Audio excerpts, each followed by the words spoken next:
Okay, now it's time. Sorry that I was Très like bien. Désolée, je vous parlais. Je ne sais pas si vous avez entendu ce que je disais à cause de la musique, donc je vais répéter. Bienvenue à notre troisième journée de notre conférence sur le changement climatique. Je suis ravie de vous retrouver ici.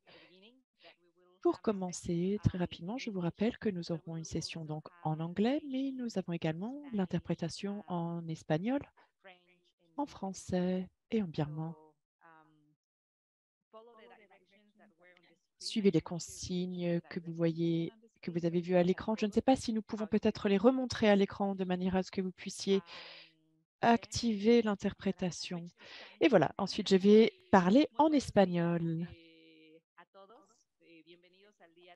Bienvenue à toutes et à tous à notre troisième journée de cette conférence sur le changement climatique et la justice agraire. Je suis ravie de vous retrouver ici. J'aimerais vous rappeler que cette conférence se déroulera en anglais principalement, mais nous avons également un service d'interprétation en espagnol, en français et en birman.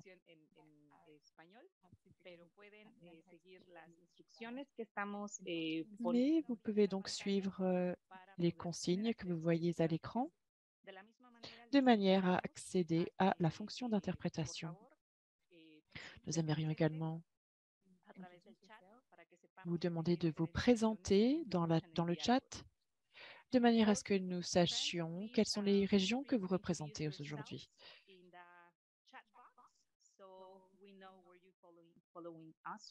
Okay. So, I think we can start now. Très bien, je pense que nous pouvons donc commencer. Je vais me présenter. Pour commencer, je suis Tania Martinez Cruz. Je viens du Mexique et je suis associée à l'Université de Bruxelles et je serai ravie de modérer cette session d'aujourd'hui. Merci de votre participation et nous allons donc démarrer cette session. Aujourd'hui, notre session est les luttes et résistances agraires contre le changement climatique. Lorsque nous avons créé ce programme, nous avons oublié la partie changement climatique et nous nous sommes concentrés sur les luttes agraires et nous voulons nous concentrer également sur le changement climatique et nous voulons donc absolument aborder ce thème aujourd'hui. J'ai l'honneur d'être modératrice pour ce débat d'aujourd'hui. Nous aurons 4 intervenants d'envergure. Je vais le présenter très brièvement. Diana Aguiar, qui est professeure à l'Université fédérale de Bahia au Brésil. Elle a un master en relations internationales du PUC de Rio et un doctorat en, en planification urbaine. Elle a travaillé pour l'Institut transnational dans le passé. Elle a collaboré avec différentes organisations brésiliennes telles que la Commission des terres pastorales et récemment, ils se sont concentrés sur le lien entre la déforestation et l'accaparement des terres dans le contexte du changement climatique. Merci Diana de votre présence aujourd'hui. Prochaine intervenant, le seul homme de notre séance, d'ailleurs, Boa Monjane, qui nous vient du Mozambique. Il a un doctorat de l'université de Conria au Portugal. Et il est chercheur à Place, à l'université du Western Cape. Et il a écrit une thèse concernant la participation des mouvements agraires et les réponses au néolibéralisme en Afrique du Sud. Auparavant, il a participé au secrétariat technique organisationnel de la Via Campesina avant d'étudier pour son doctorat. Il est associé au Centre de recherche international sur l'autoritarisme et les stratégies nationales de la Fondation Laura Luxembourg. Et il travaille sur les mouvements agraires, la géopolitique, l'agroécologie, la souveraineté alimentaire et la justice climatique. Il co-organise un podcast politique et nous espérons que vous le suivrez car il est très intéressant. Et nous avons également Beyza Oustoun, de la Commission écologique du Parti populaire écologique en Turquie. Merci beaucoup de votre présence. Elle est scientifique et elle a travaillé pendant très longtemps à l'Université du Bosphore à Istanbul. Elle a une grande expérience dans les rochers chimiques dans le cadre des systèmes de production dans les bassins versants. En tant que scientifique, elle s'est concentrée sur les luttes des groupes agraires. Elle a travaillé avec des groupes de lobby dans le pays. Merci beaucoup. Nous sommes ravis d'avoir une représentante du domaine hydrique. Nous avons Kirtana Chandrasekaran qui travaille pour Amis de la Terre internationale en Écosse. Elle vient de Chennai en Inde et elle a fait des études de journalisme. Elle a travaillé dans le développement et l'environnement, donc un parcours très intéressant. Elle a travaillé pendant plus de 10 ans sur la souveraineté alimentaire et une fois encore sur l'injustice des systèmes alimentaires en Inde, au Royaume-Uni et à travers l'Europe. Elle travaille étroitement avec les mouvements agraires internationaux, y compris le Comité international de la planification pour la souveraineté alimentaire et avec différents mouvements axés sur la justice climatique. Donc, comme vous le voyez, nous avons des membres brillants aujourd'hui dans notre panel.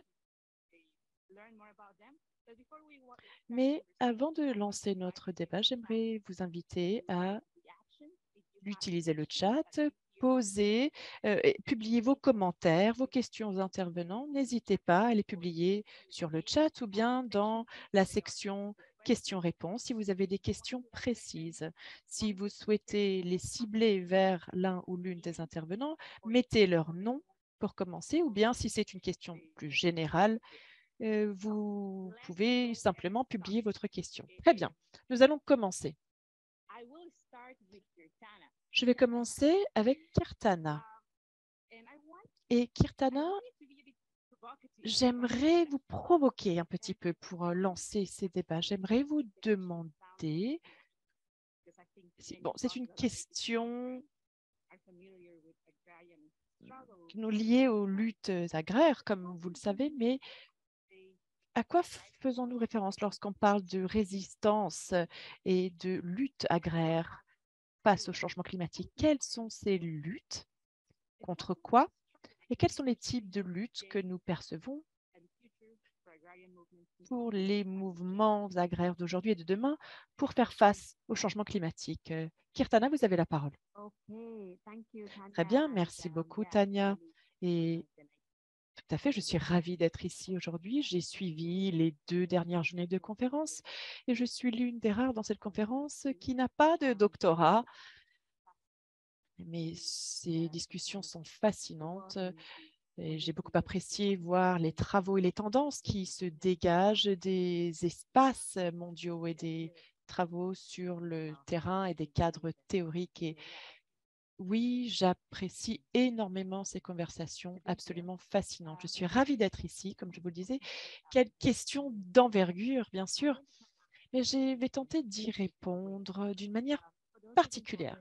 Si vous avez suivi les plénières précédentes, elles ont présenté de diverses manières, en gros, selon différents concepts, que les causes profondes de ces conflits, la déposition, les assassinats, les conflits violents, etc., et les injustices agraires, de même que les changements climatiques, ceci provient des mêmes causes profondes, c'est-à-dire les tendances capitalistes à l'accumulation, les rapports historiques du colonialisme, de l'impérialisme, des nouvelles versions de leurs manifestations aujourd'hui, c'est-à-dire selon le soi-disant néocolonialisme.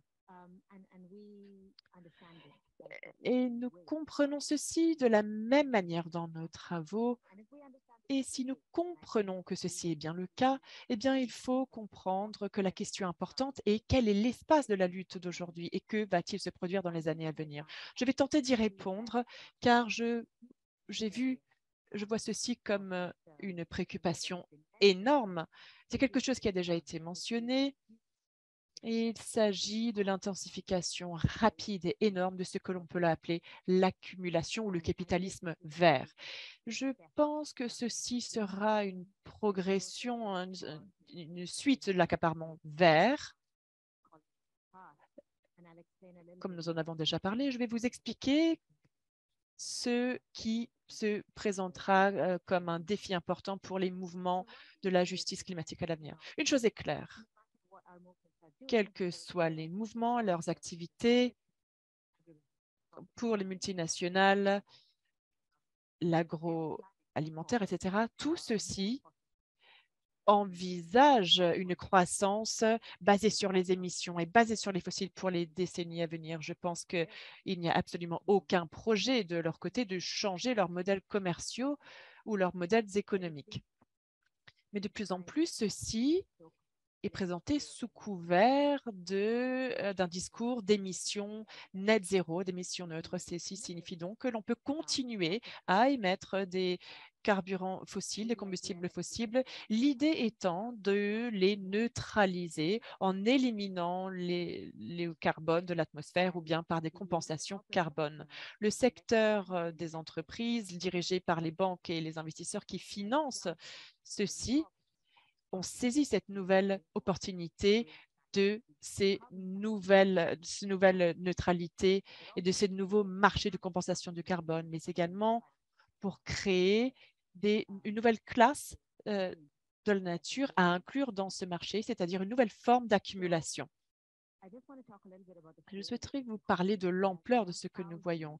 Il y a des milliers de projets net zéro, au moins 1500 entreprises techniques de combustibles fossiles, agroalimentaires, banques, etc., ont annoncé des cibles à net zéro. Il y a déjà une forte augmentation des crédits de compensation du carbone pour alimenter ces marchés, car il faut trouver une manière de neutraliser leurs émissions en rachetant les crédits compensés qui n'existent pas.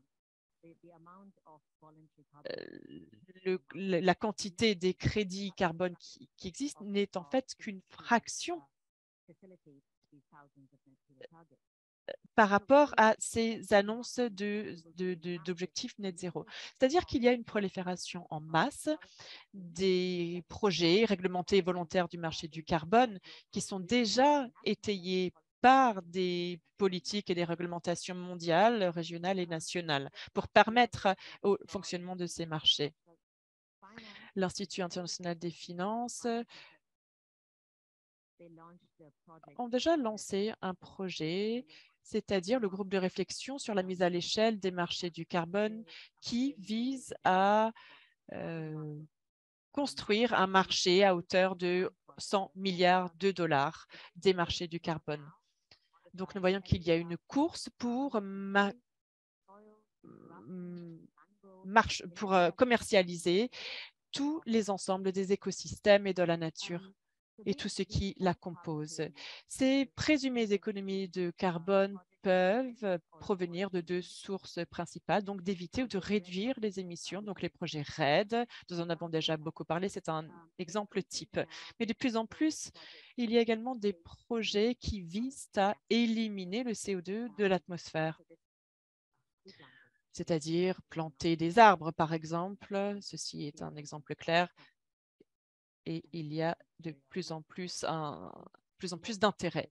À l'heure actuelle, la plupart des projets RED n'éliminent pas le CO2 de manière historique. Dans le passé, dans la CNUC et ailleurs, nous avons vu des crédits de compensation qui visent à éliminer ou réduire les émissions. C'est ce que nous voyons à l'heure actuelle. Mais ces éliminations de carbone, ces manières d'éliminer ce carbone, c'est-à-dire la séquestration, l'élimination de carbone, ceci devient de plus en plus important. Pourquoi? Parce qu'il y a des problèmes importants depuis une vingtaine d'années concernant la compensation de carbone qui sont bien documentés même par l'industrie elle-même. Il y a des problèmes additionnels associés. Donc, nous nous concentrons de plus en plus sur l'élimination. Mais en ce qui concerne l'élimination, la manière la plus abordable, la plus disponible, la méthode la plus facile sont les solutions basées sur la nature telles que la plantation d'arbres, etc. Il y a des projets, par exemple en géo-ingénierie, solaire,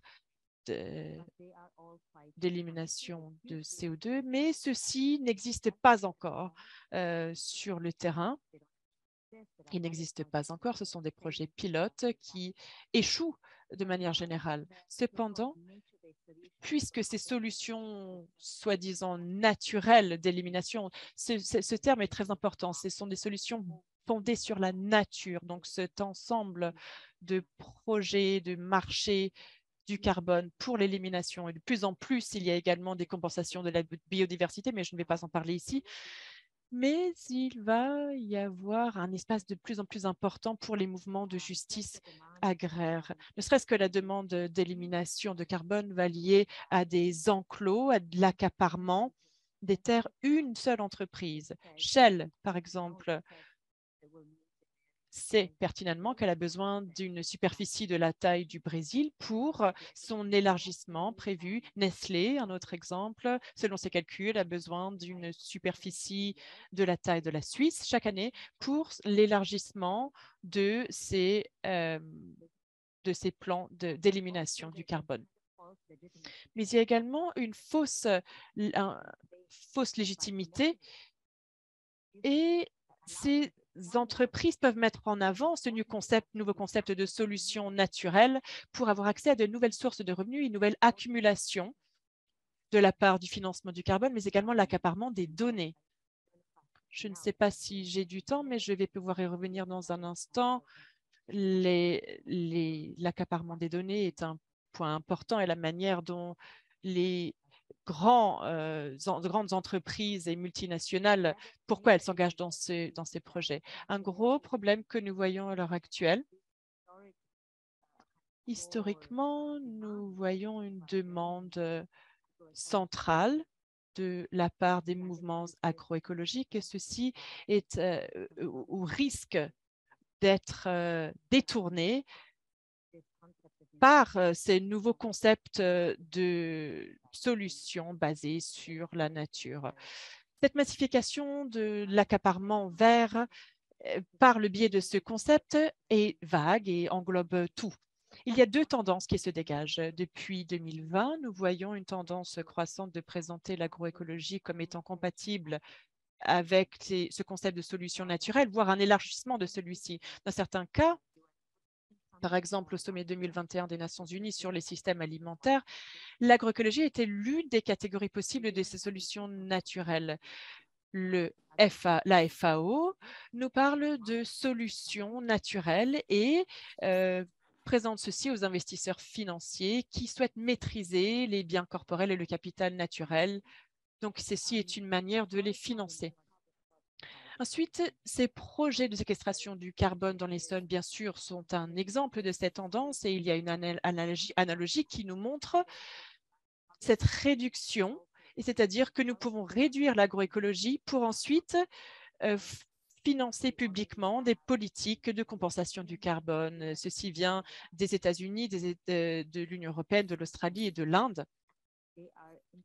Et ceci est très dangereux car ceci donne la main au gouvernement et aux entreprises pour peut-être séquestrer le carbone, mais également pour effacer les droits de propriété intellectuelle. Et nous voyons une autre tendance, c'est-à-dire de faire tout type de carbone tangible. Dans le passé, nous avons vu par la RED que l'entrée dans le marché était difficile car la quantification de la réduction des émissions ou l'élimination dans le cadre des projets RED est difficile à quantifier.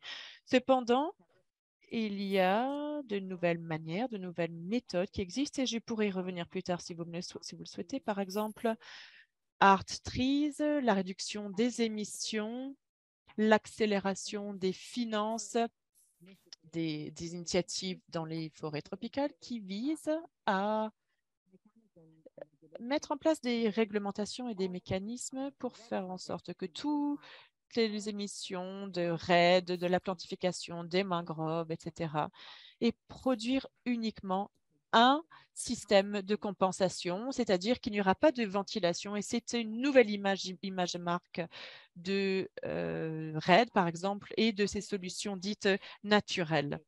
Merci. Très bien, je pense que je vais m'arrêter ici.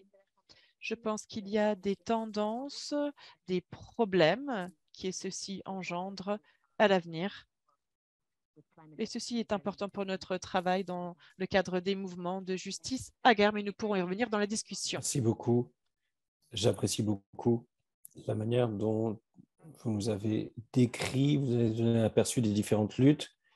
Et maintenant, je pense qu'il serait bon.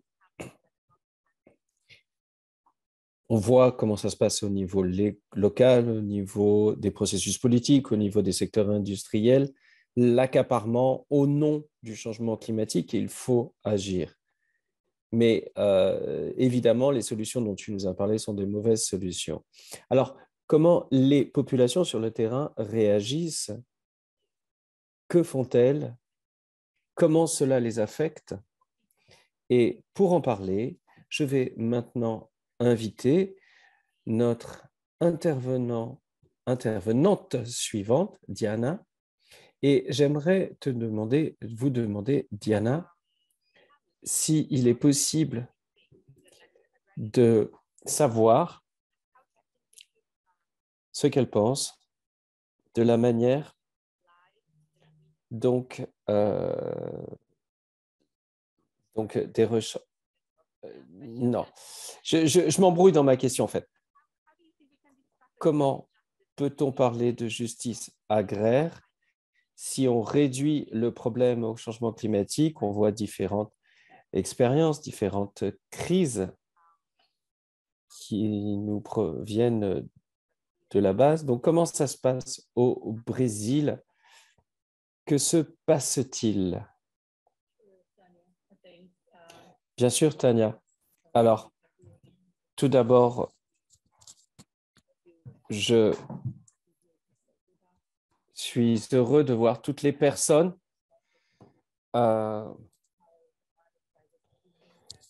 sur la manière dont le changement climatique est utilisé par les entreprises,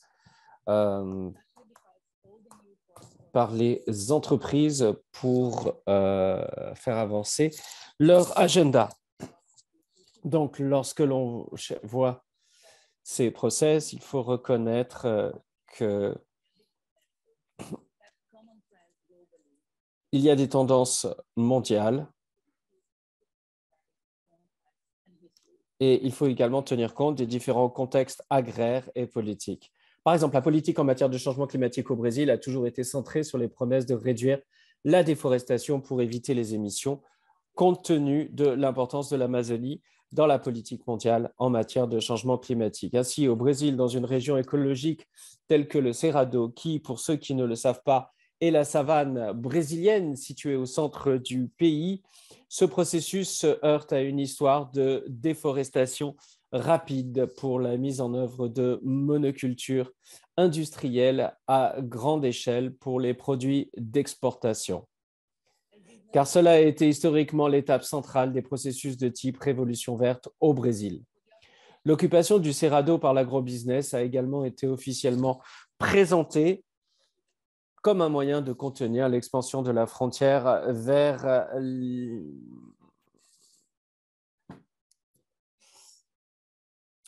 l'Amazonie, traitant ainsi le Cerrado comme écologiquement non pertinent, même s'il abrite 5% de la biodiversité de la planète et des centaines de peuples indigènes.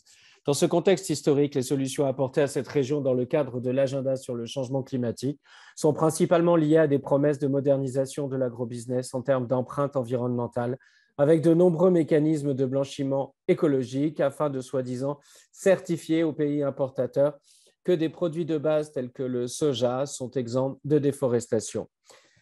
Les peuples indigènes et les paysans de cette région ont historiquement été confrontés à d'importants et violents accaparements de terres, en particulier de terres communes, et vivent très souvent enfermés par les plantations de monocultures environnantes dans ce que nous pourrions appeler des zones de sacrifice. Et pour couronner le tout, ils voient maintenant les portions restantes de végétation indigène qui se trouvent exactement dans les zones encore sous leur contrôle faire l'objet d'une nouvelle vague d'accaparement de terres par de grands exploitants agricoles désireux de revendiquer ces zones comme preuve qu'ils se conforment aux exigences légales de préservation de certaines parties de leurs propriétés revendiquées. Ces revendications ont été facilitées par des cadres juridiques, notamment le nouveau Code forestier et la Banque mondiale, par exemple, a sans surprise axé ses projets dans la région sur la mise en œuvre de cette législation, favorisant ainsi de nouvelles vagues de dépossession. Bien sûr, les communautés et les mouvements ont dénoncé ces accaparements verts, résistant souvent de leur propre corps à l'entrée des envahisseurs et revendiquant leur droit à la terre et la nécessité de politiques publiques de soutien à l'agriculture paysanne et à l'agroécologie, dont beaucoup ont été systématiquement démantelés ces dernières années. Aujourd'hui, en Amazonie, même au Brésil, les fausses solutions promues sont adaptées à une réalité différente. La politique du changement climatique se heurte à une région qui a toujours imposé des programmes de conservation qui ont effacé les populations forestières du tableau et traité la forêt comme une nature qu'il faut laisser tranquille afin de la protéger de l'humanité. Les défenseurs de ces programmes, en particulier les grandes ONG de conservation, ont partiellement réussi à créer des zones de conservation sur ce modèle, ce qui a entraîné des conflits permanents avec les populations forestières.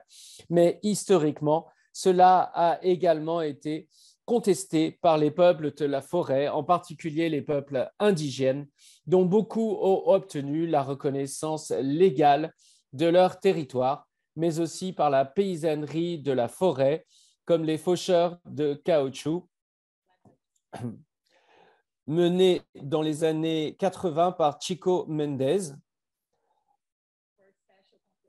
Donc, tout d'abord, des zones de conservation spéciales qui ont été reconnues par l'État.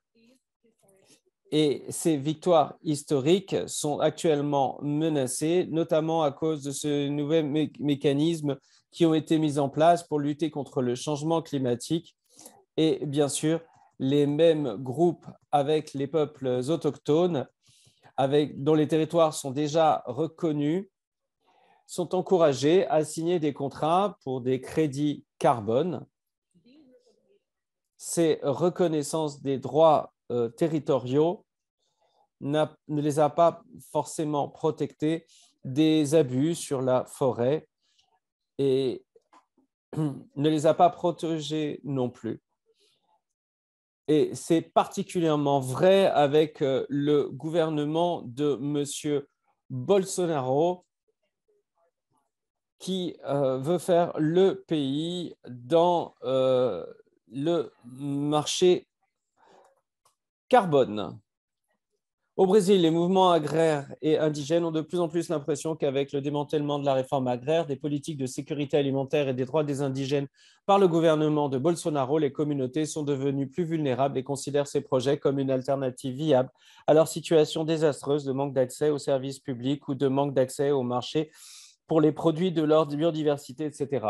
Récemment, une lettre publique du peuple autochtone Munduruku a dénoncé le fait que l'entreprise qui leur proposait un contrat carbone était dirigée par un accapareur de terres connu localement et historiquement lié à des violences à leur encontre. Bien entendu, de nombreuses communautés forestières refusent de signer de tels contrats et dénoncent la façon dont ils favorisent la division des communautés tout en exigeant la reprise des politiques publiques importantes afin qu'elles puissent exercer leurs droits, notamment celui de décider de leur propre projet de développement.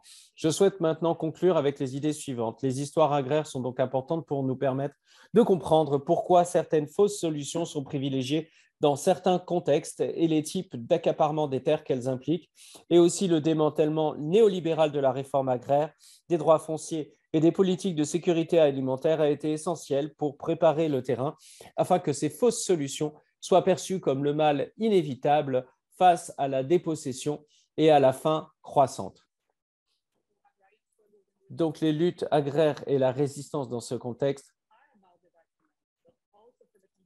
et également pour des conditions de préservation de la souveraineté foncière ne sont pas présentes. Merci beaucoup. Votre intervention nous fait réfléchir. sur la manière dont nous avons entendu des gens qui se défendent contre les diverses formes d'accaparement des terres. Un tiers.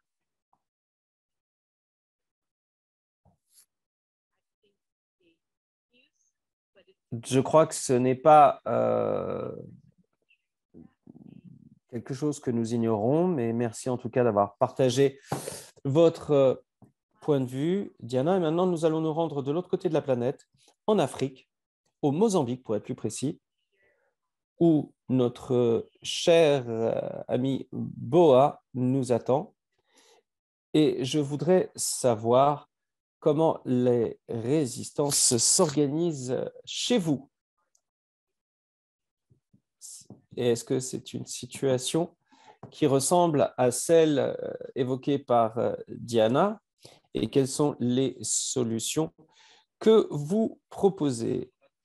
La parole est à vous. Merci beaucoup, Anya, et je suis très heureux de faire partie de ce panel. Je vais essayer de montrer la manière dont nous voyons ces luttes et la politique autour de ce que nous appelons l'extractivisme vert à 3 niveaux, les communautés locales, les mouvements sociaux agraires et l'État. Et je veux répondre en cela en racontant une petite histoire tout d'abord.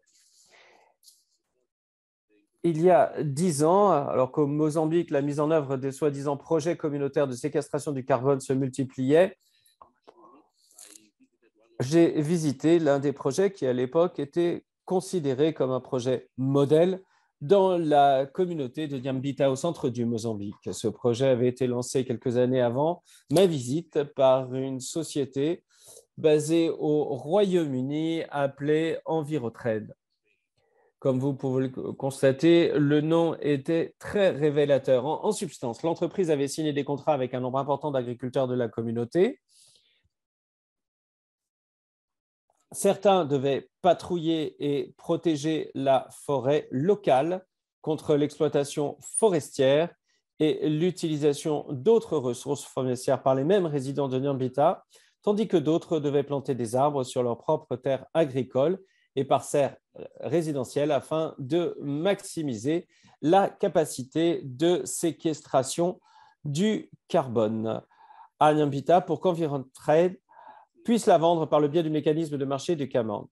Il convient de noter qu'en vertu des accords conclus avec l'entreprise, les arboriculteurs n'étaient pas autorisés à défricher de nouvelles zones pour d'autres activités, y compris l'agriculture, car Envirotrade souhaitait documenter de plus grandes quantités de végétation et de biomes dans le but de capturer autant de carbone possible.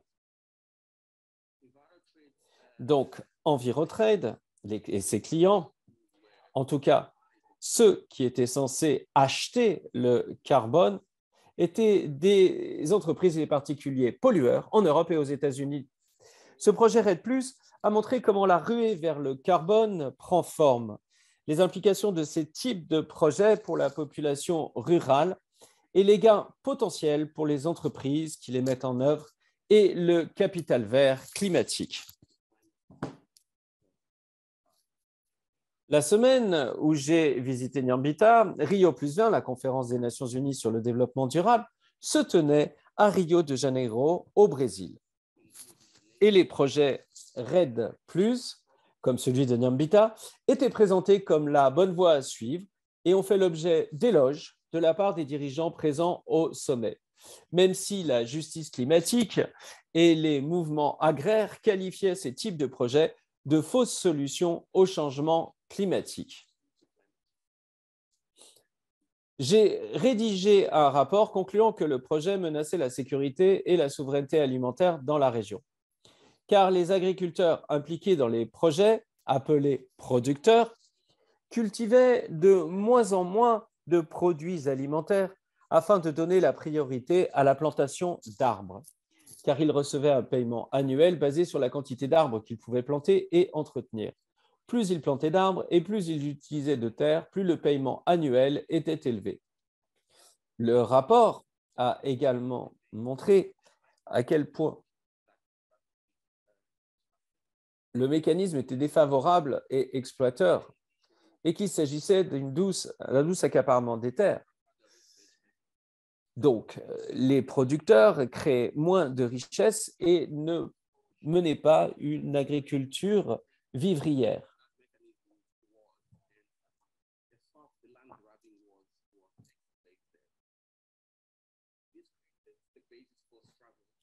Donc, cela a créé la base de la lutte dans les communautés ethniques. Mais l'UNAC, l'Union nationale des agriculteurs du Mozambique, c'est-à-dire la structure agraire la plus importante du pays, n'a pas considéré que le projet était problématique. En fait,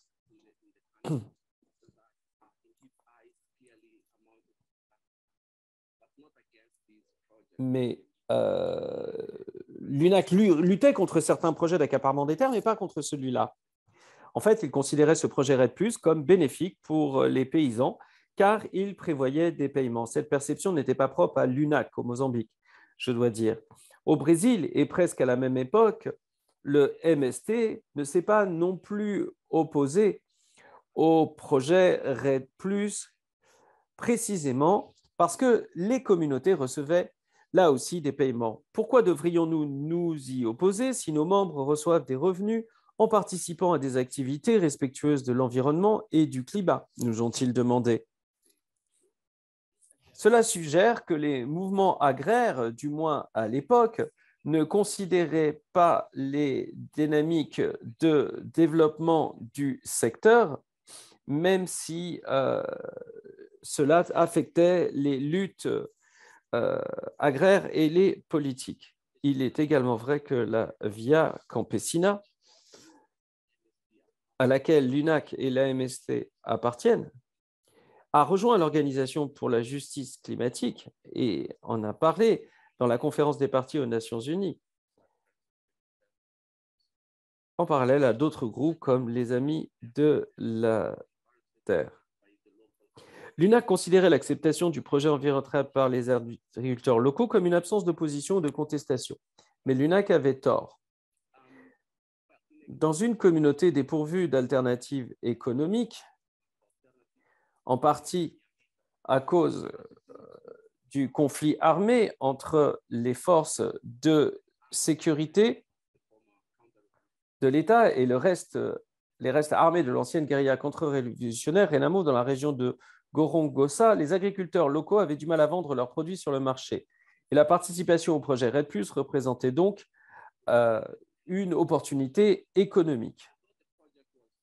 Même si le projet était bien accueilli par de nombreux agriculteurs locaux, de nombreuses personnes, dont un chef traditionnel local, s'y sont opposées avec véhémence, affirmant qu'il ne compensait pas l'échange des cultures vivrières produites localement contre l'effort de culture et d'entretien des arbres pour la séquestration du carbone. Même parmi ceux qui ont adhéré au projet en signant les contrats, certains ont rompu le contrat au milieu de la nuit en coupant les arbres protégés, entre guillemets, de la forêt pour ouvrir de nouveaux champs pour l'agriculture de subsistance afin de combiner les deux stratégies, l'agriculture et l'engagement dans l'entreprise de séquestration du carbone. Beaucoup d'autres ont tout simplement abandonné le projet. En raison de la chute du prix mondial du carbone et de l'infaisabilité financière du projet qui en découle, l'entreprise a dû cesser ses activités et mettre fin au projet, laissant les producteurs, c'est-à-dire les agriculteurs, perplexes, désabusés et révoltés. En 2018, l'entreprise a quitté la région, laissant derrière elle des obligations contractuelles non remplies, notamment des dettes monétaires envers les agriculteurs sous contrat.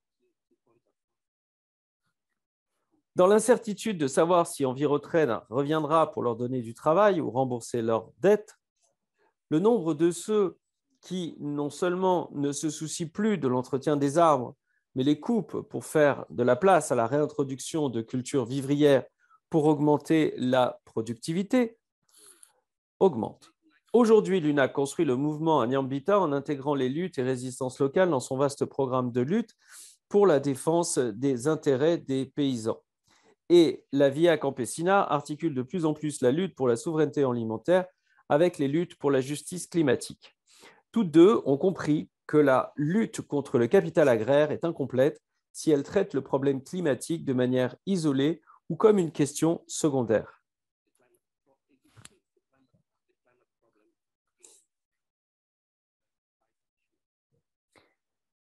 C'est, selon moi, un exemple de résistance au capital vert et extractiviste. Le rôle de... Je vais finir ici, Tania, et je vous remercie de votre attention. Merci, Boa. Je vous invite dans le chat à réagir, à poser des questions. Et nous demandons donc des partages d'expériences. Si vous avez donc une approche centralisée à ces solutions décentralisées, je pense que nous avons des consultations diverses et nous voyons comment ce récit se retrouve à maintes reprises et je pense que ceci était très intéressant. Comme Diana l'a dit, nous devons comprendre les processus historiques pour voir comment certaines tendances se dégagent, pourquoi certaines propositions, certaines stratégies sont proposées. Merci beaucoup, Boa, pour vos réflexions. Merci pour ce partage, pour cette narration. J'adore entendre des histoires telles que celle-ci. Nous allons passer à notre dernière intervenante de la session et j'aimerais demander à Beyza de partager sa présentation et j'aimerais vous demander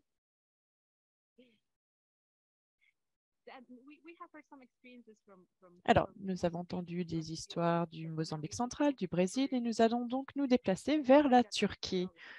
Nous voyons des luttes et une résistance à travers le monde. Nous avons des fausses solutions au changement climatique et j'aimerais vous décrire ce qui se passe en Turquie. Mais également, nous allons parler de solidarité car nous parlons des interventions de la base, mais il est également possible de parler de solidarité. Vous avez la parole, Beyza.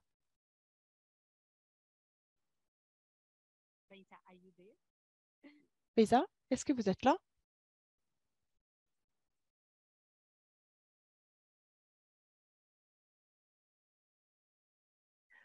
Je ne sais pas si Beyza est parmi nous. Je pense que vous devriez ouvrir votre micro, s'il vous plaît. Votre micro est en sourdine. Allumez votre micro, s'il vous plaît.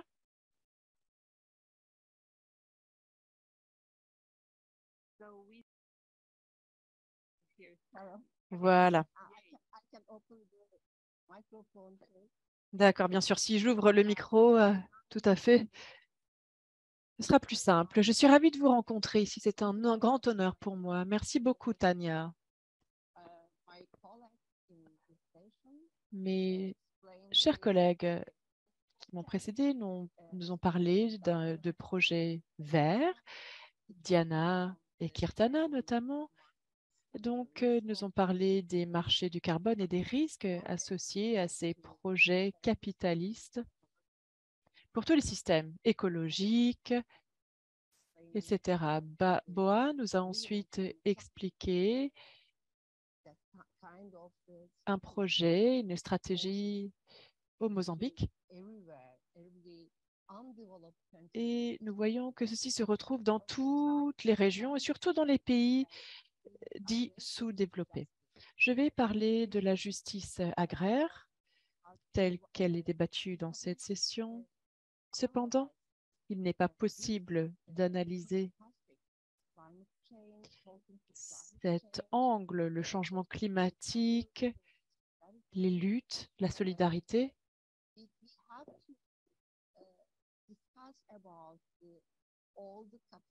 sans mentionner les crises des systèmes capitalistes, car ces phénomènes sont en étroit lien avec la crise de ces systèmes capitalistes historiques.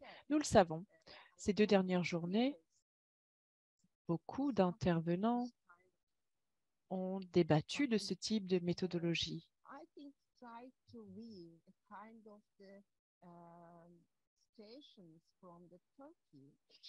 Mais je vais expliquer, de vous présenter la situation en Turquie. Je vais tenter de vous donner des détails sur les systèmes d'autorité gouvernementaux et les luttes agraires. Et je vais tenter de partager avec vous le résultat qui ressort de ces stratégies par rapport aux systèmes écologiques. La crise capitaliste est bien présente. Il existe beaucoup de systèmes fonciers, des systèmes hydriques, des systèmes de biodiversité. Et nous voyons donc une accumulation du capital capitaliste. En parallèle, nous voyons l'aggravement de la crise capitaliste, pas seulement au niveau des pays, mais également à travers la planète.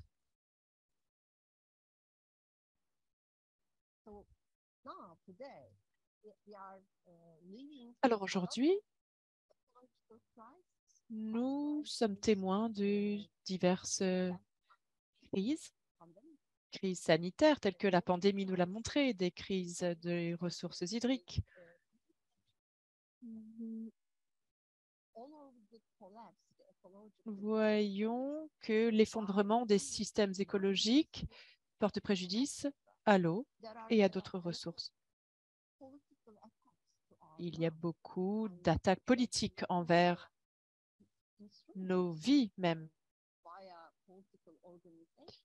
Et les organisations politiques s'immiscent dans nos vies.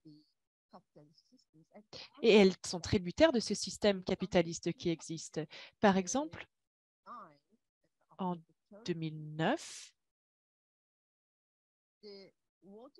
en Turquie, les stratégies de commercialisation de l'eau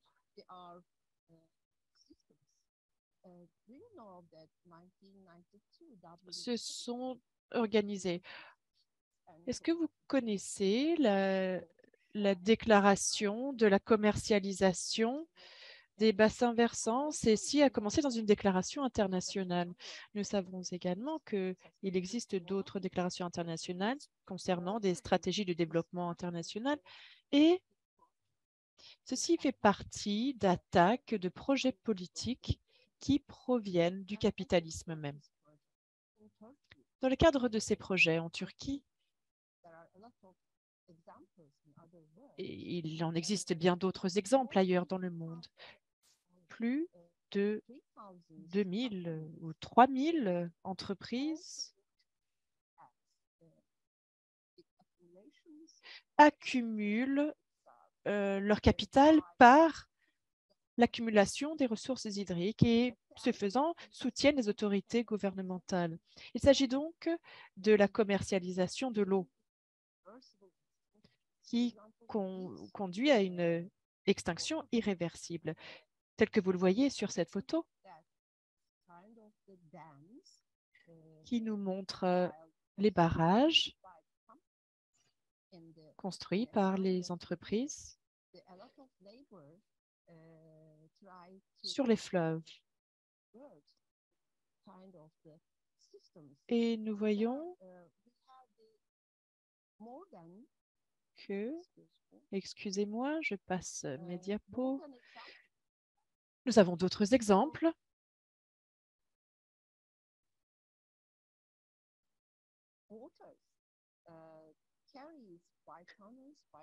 L'eau distribuée par le biais de tunnels, de canalisations, de diverses voies d'eau nous montre l'accumulation monétaire à travers le monde. Nous avons survécu à la catastrophe de Tchernobyl et à la pollution de nos lacs. Après la crise des années 70, nous avons vu, nous avons compris, nous avons trouvé des métaux lourds dans le sang des bébés, dans le lait maternisé. Et ceci provenait des installations industrielles et de leurs activités. Nous n'avons pas été en mesure de conserver, de protéger la mémoire culturelle, le patrimoine culturel. Bien sûr, les systèmes écologiques et hydriques, mais nous n'avons pas pu non plus protéger les systèmes culturels, la mémoire culturelle dans notre pays. Et nous avons un exemple ici. Je pense que plus de 20 000 années se sont écoulées depuis.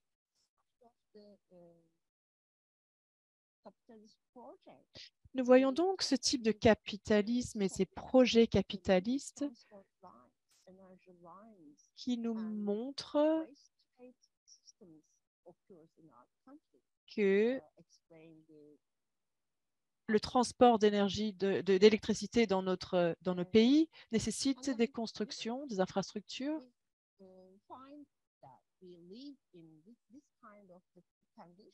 Nous avons été témoins de ces conditions et nous avons vu d'autres stratégies émerger après les crises de 2010. Les technologies et les projets verts sont apparus au même moment dans notre pays à la suite de la commercialisation de l'eau, des systèmes d'extraction minière et de centrales thermiques, etc.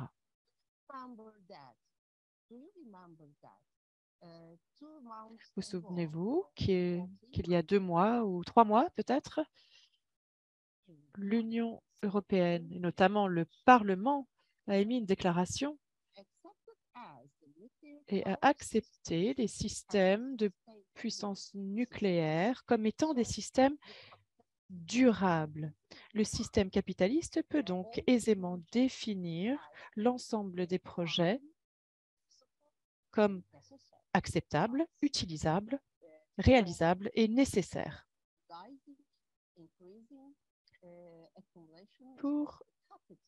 et ceci montre l'augmentation continue de capital au service des entreprises.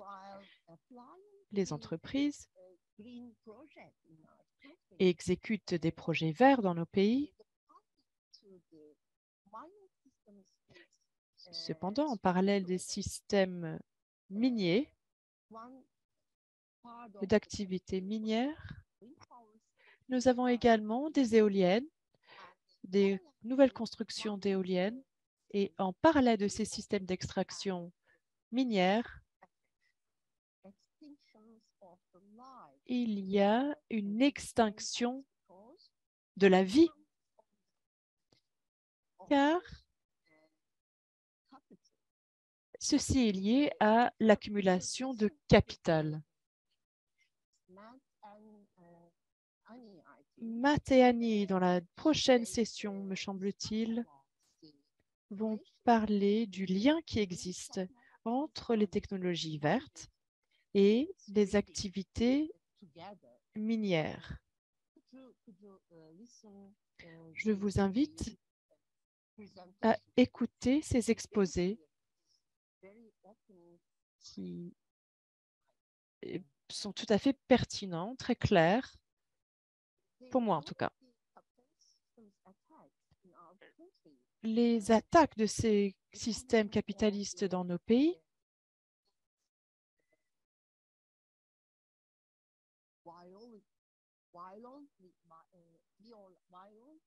dépendent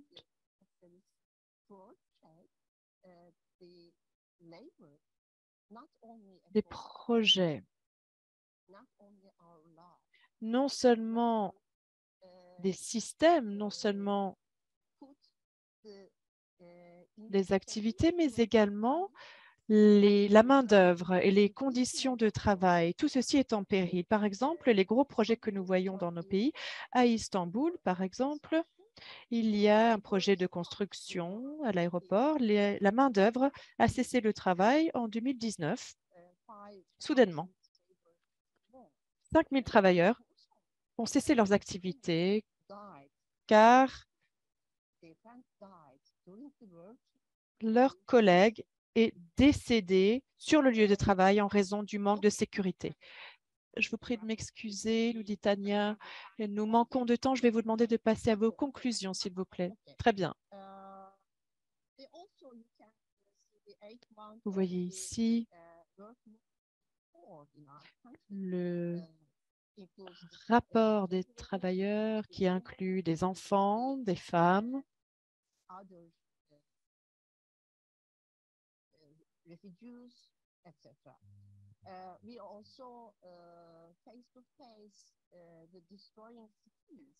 Nous voyons également, nous sommes confrontés à la destruction des villes, au déplacement des populations, étayées par les autorités gouvernementales. Ce sont des méthodes de guerre qui sont utilisées, coordonnées par les collectivités locales gouvernementales.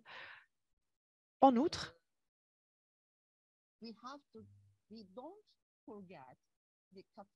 n'oublions pas que les systèmes et les systèmes capitalistes et les gouvernements ont leur stratégie. Ces systèmes ont leur propre régime. Par exemple, Samir Rami, une fois encore, hier, j'ai entendu une présentation et l'un des scientifiques nous a parlé de l'analyse et des rapports entre le capitalisme, les systèmes de capitalisme et de fascisme. Et pourquoi l'application des projets et des systèmes capitalistes et pourquoi ceux-ci augmentent la gouvernance à cause des systèmes de gouvernance. Les autorités gouvernementales ont transformé les régimes pour soutenir ces systèmes, en plus des marchés du commerce, etc. Je vais m'arrêter ici. Je peux revenir sur la lutte qui se déroule en Turquie après ceci. Merci beaucoup. J'ai beaucoup apprécié votre conclusion car ceci nous permet de voir ce qui peut être réalisé à partir de la base. Et je vois que vous avez donné des exemples très tangibles. Merci. Alors, nous n'avons plus beaucoup de temps et pourtant on croule sous les questions, donc ce qui est quand même une bonne nouvelle parce que les gens s'engagent et on va quand même essayer de répondre à quelques questions. Et la première question que je souhaite poser, c'est une question qui peut-être s'adresse à Diana, Boa peut-être, mais n'importe qui peut prendre la parole, hein, Beisa.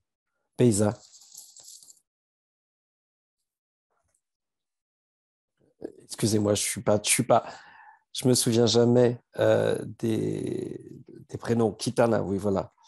Alors, comment les mouvements agraires qui ont été construits autour de la question de justice agraire et d'accès à la terre arrivent à faire le lien entre la lutte pour la terre et la conservation. Alors, je vous invite à être brève et concrète. Diana, est-ce que vous souhaitez y répondre?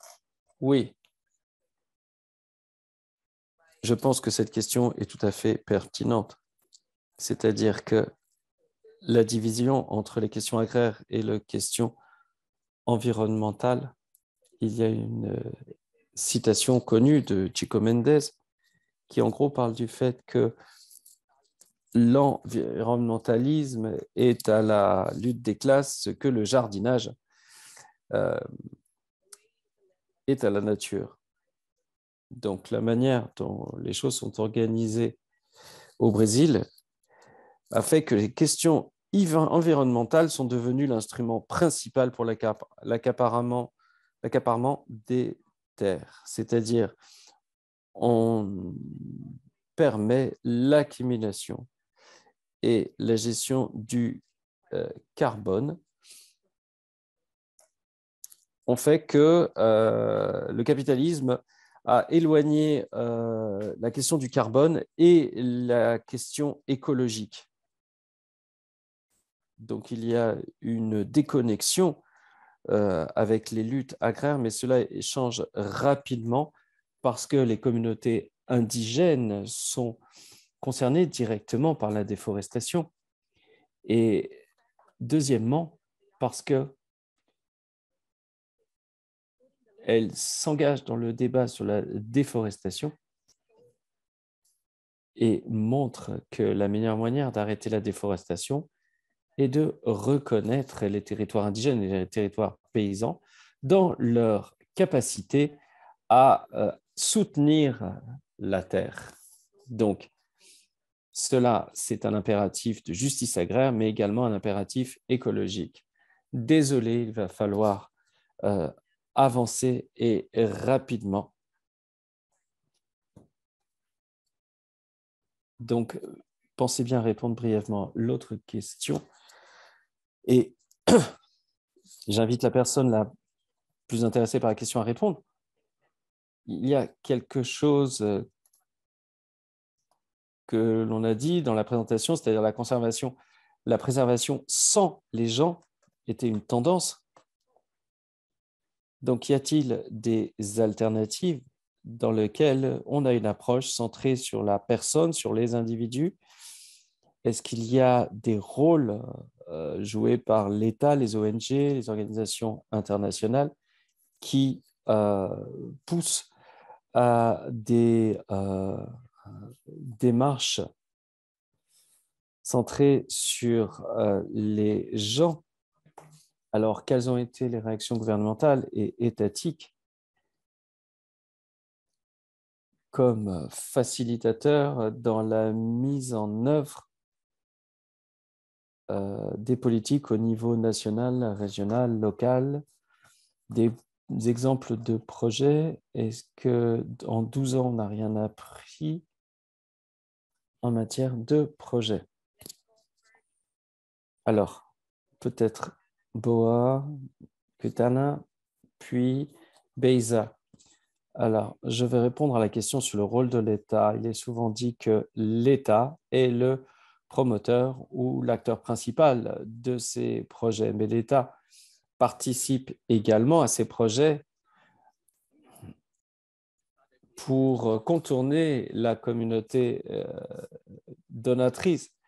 En Afrique, notamment en Mozambique, mais également en Asie, montrent que les politiques d'atténuation ont été conçues dès le départ pour obtenir des fonds de l'État.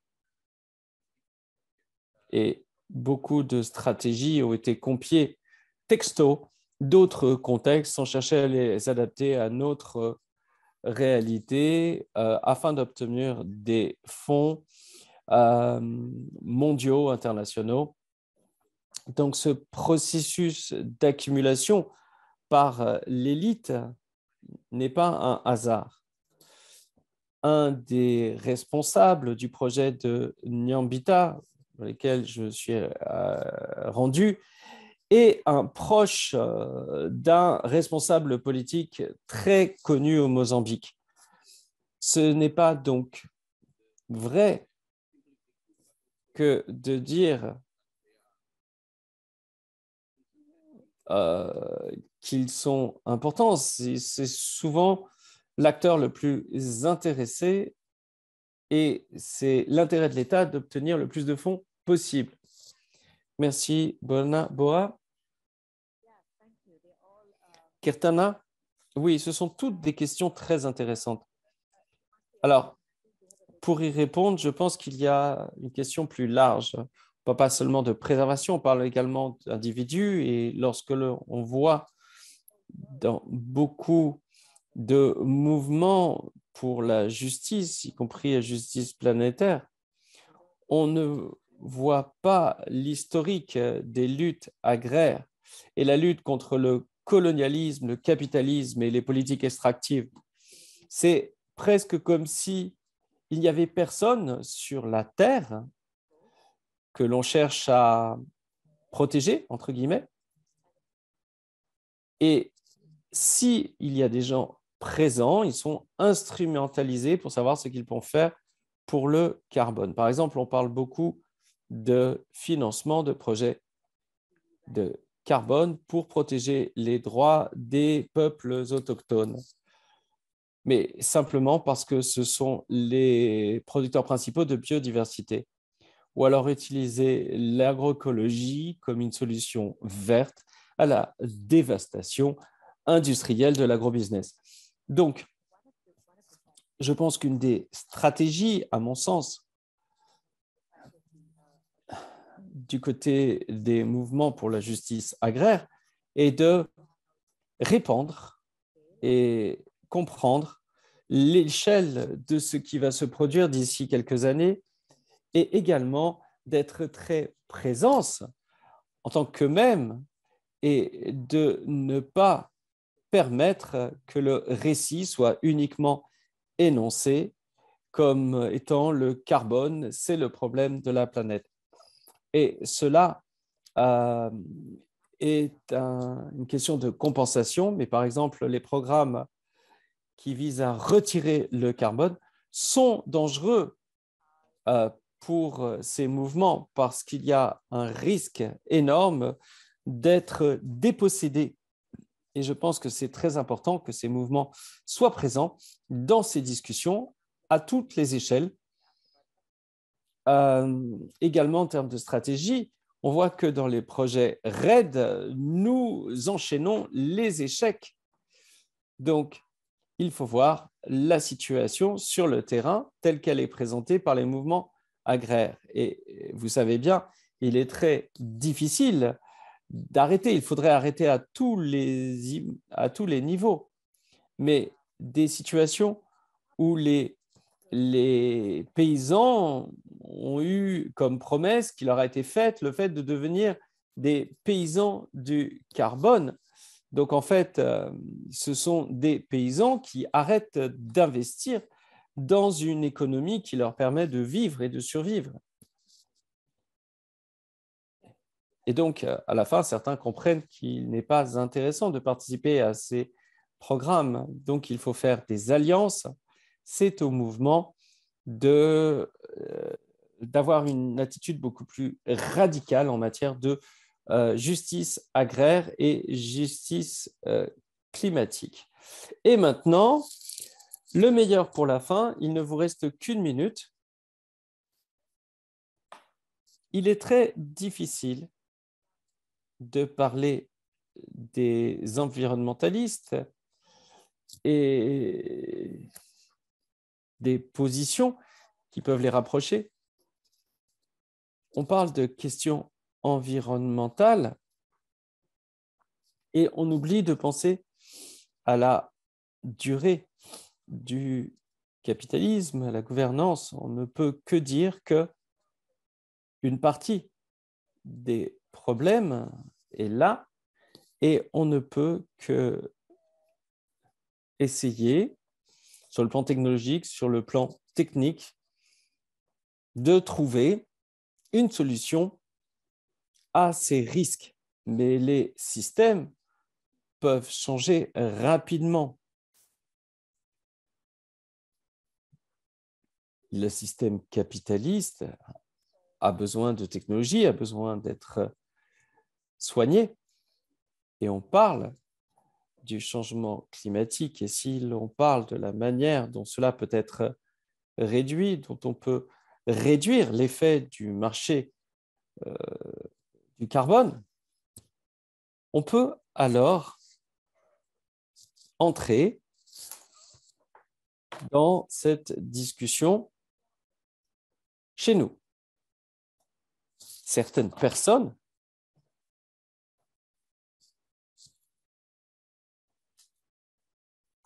ne souhaitent préserver la vie que pour des projets spécifiques et pas pour tous les projets.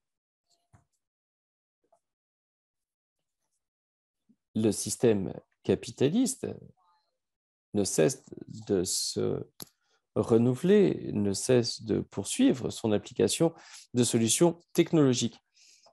C'est la raison pour laquelle il nous faut parler, il faut concevoir des stratégies pratiques contre les systèmes capitalistes et il faut essayer de faire preuve de solidarité contre ce type de système patriarcal, système de gouvernance, tous ces systèmes-là. Et ici, on est en train de parler de la lutte contre l'ensemble du système capitaliste, les scientifiques, les autochtones, les groupes écologiques. Et il faut qu'ensemble, nous créions un cadre pour une politique écologique sans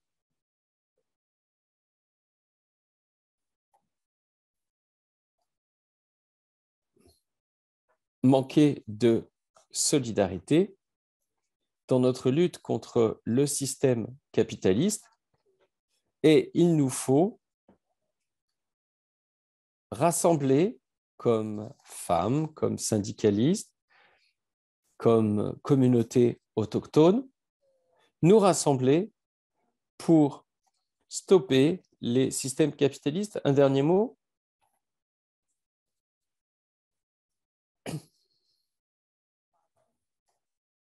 Nous devons penser à un nouveau mode de vie tout en refondant la politique. Merci beaucoup. J'aurais tellement aimé avoir plus de temps, mais le temps vole. C'était vraiment un plaisir de vous avoir accueilli. Nous allons continuer à communiquer les questions aux intervenants. Merci beaucoup. Encore une fois, je suis désolé, mais nous n'avons pas plus de temps. Avant de partir, je tiens à vous dire que la prochaine séance commence dans 5 minutes. Il y aura également la possibilité de bénéficier du travail des interprètes. Et nous remercions chaleureusement nos intervenantes et notre intervenant. Et nous allons poursuivre cette discussion. C'était vraiment passionnant et j'ai appris beaucoup. Et maintenant, et nous remercions également toutes les personnes qui nous ont rejoints des 4 coins de la planète. Et je me suis un petit peu enthousiasmé. En fait, l'interprétation ne sera disponible que pour l'atelier numéro 10.